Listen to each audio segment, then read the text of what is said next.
200,000 ang nakakaranas ng homelessness sa Canada kada taon. Ayon po yan sa Statistics Canada. At may iilang Pinoy na nakilala ang isang kababayan mula Calgary. Ang kwento sa report na ito. Sa Bella Province, oh. Tagal ka na rito? Ako po, 14 years na ako dito. Oh.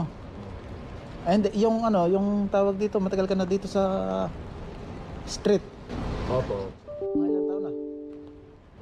Ako na, 7 years. 7 years na rin. Nakausap namin yung pamilya, sabi nila kung pwede tulungan mapauwi. Nakilala ng content creator na si Ali Pagkaliwagan ang homeless na kababayan na si Cecilio sa isang eskinita sa downtown Calgary.